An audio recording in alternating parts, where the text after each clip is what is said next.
Fokus negeri di bawah Bayu mengenai usaha mengekang banjir berulang di Penampang. Perinciannya bersama Redwin Robin.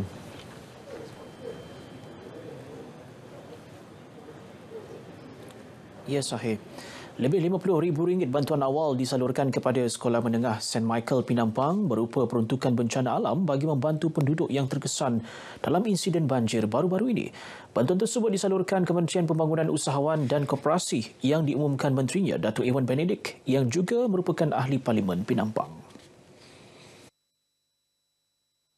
Saya telah bersetuju untuk menyalurkan peruntukan bencana di bawah Suruhanjaya Koperasi Malaysia sebanyak RM50,000 yang kita akan salurkan kepada Koperasi SM St. Michael untuk memulihkan ataupun membaiki kerusakan di kawasan sekolah. Saya juga telah bersetuju untuk menggunakan peruntukan khas menteri saya untuk menaik taraf kawasan tempat letak kereta dalam kawasan sekolah yang diperlukan oleh pihak sekolah. Lawatan kerja ini bagi mengenal pasti kerosakan ataupun keperluan penyelenggaraan atau menaik taraf tempat-tempat yang masih bertakung selain menjadi punca limpahan kepada air melibatkan agensi berkaitan. Antara keutamaan adalah penyelesaian masalah saluran parit dan longkang tersumbat oleh Jabatan Pengairan dan Saliran. Datuk Ewan turut meninjau beberapa jalan yang masih digenangi air di daerah Penampang yang menyebabkan kesukaran perhubungan penduduk, pelajar sekolah maupun klinik kesihatan. Sementara itu, satu penyelesaian bencana di daerah Penampang adalah cadangan pembinaan projek tebatan banjir bernilai hampir RM0.5 bilion akan diangkat ke peringkat pembuat keputusan. Menerusi projek ini, sebahagian besar Sungai Moyok Penampang akan terlibat dalam projek mendalamkan sungai selain pemasangan benteng tebing bagi mencegah hakisan. Saya juga berhasrat untuk membangkitkan insiden banjir Penampang ini pada mesyuarat Jemaah Menteri Kemesyuarat Kabinet Jumaat ini dan seterusnya meminta mendesak Kabinet dan Kementerian Kewangan terutamanya dan Kementerian Sumber Asli untuk menyegerakan proses pelantikan pelaksana bagi projek tabatan banjir. Beliau memaklumkan perkara ini ketika melakukan lawatan segera kepada penduduk yang terkesan dengan banjir di Pusat Kebudayaan Penampang. Datuk Ewan yang juga ahli Parlimen Penampang turut mencadangkan agar masalah perparitan dan longkang tersumbat diselesaikan melalui peruntukan kecil pihak berkuasa tempatan dan kerajaan negeri. Beliau turut menyerahkan bantuan daripada pihak NADMA kepada penduduk yang terjejas banjir yang masih berada di PPS di Penampang malam semalam. Kemudiannya ditutup tengah hari tadi. Pelaksanaan menu rahmah yang menawarkan set makanan pada harga RM5 terus mendapat sokongan pengusaha makanan di Sandakan. Al-Falah Nasi Kandar House antara yang menyahut aspirasi kerajaan bagi membantu meringankan kos sara hidup rakyat, khususnya golongan kurang berkemampuan melalui penjimatan makanan harian. Kita punya menu ni ada ayam dengan sayur dan nasi putih RM5. Sama juga ikan, sayur, nasi lah. Kita akan tukar lagi lah menu lagi lah. Setiap dalam masa 2-3 hari ini kita akan tukarkan. Macam contohnya roti canai dengan teh tarik ni. Contohnya harga sekarang RM4.5 kita boleh tukarkan pergi RM3 atau RM3.5 macam itu. Menu rahmah ni membantu kepada masyarakat yang tidak berkemampuan di mana sekarang ni bahan-bahan mentah meningkat dan juga sekaligus membantu juga peniaga-peniaga restoran-restoran dengan adanya menu rahmah ini.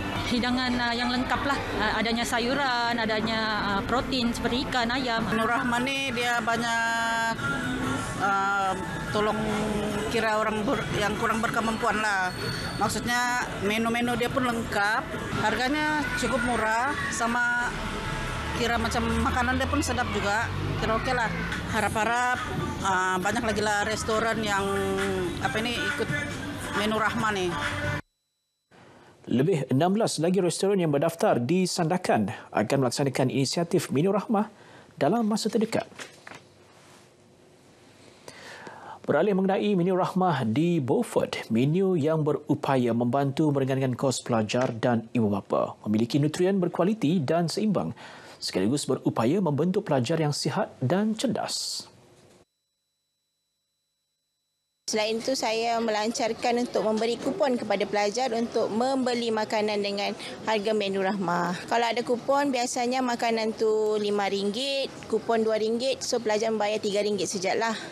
Part of initiative. Jadi kita membantu daripada segi itulah untuk meneruskan kelangsungan hidup mereka. Perasaan saya selaku pelajar college, dia sangat banyak membantu kami dari segi pembelanjaan, membeli barangan makanan, juga dapat membuat kami para pelajar fokus dalam pembelajaran. Perasaan saya okeylah, gembira sebab kurang sikitlah kos pembelajaran makan dekat college, murah lah. Boleh jimat pembelajaran dekat college. Saya rasa adanya menu ramah ini dia baguslah, dapat membantu pelajar dari segi keuangan sebab ada banyak pelajar di sini yang tidak berkemampuan. Harapan saya agar menu rahmah ni dia akan diteruskan lagi di masa akan datang untuk membantu pelajar-pelajar yang tidak berkemampuan. Seterusnya bukan saja di dalam college community tetapi di luar juga. Kolej Komuniti Beaufort adalah kolej pertama di negeri ini yang menyahut seruan Perdana Menteri Datuk Seri Anwar Ibrahim melalui program Menu Rahmah. Kementerian Sains, Teknologi dan Inovasi Sabah KSTI akan memasang 300 unit VSAT sebagai usaha memberi liputan internet 4G hampir 100% kepada rakyat termasuk luar dan pinggir bandar. Setakat ini liputan 4G di Sabah hanya mencapai 88.06% dan sasaran 100% menjelang penghujung tahun 2024.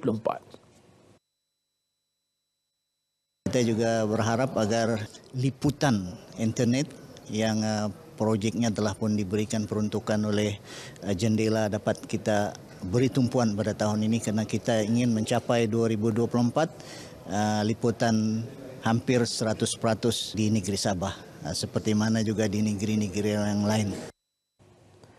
Datuk Dr. Muhammad Arifin berkata demikian ketika ditemui pemberita pada Majlis Amanat KSTI di Kota Kinabalu.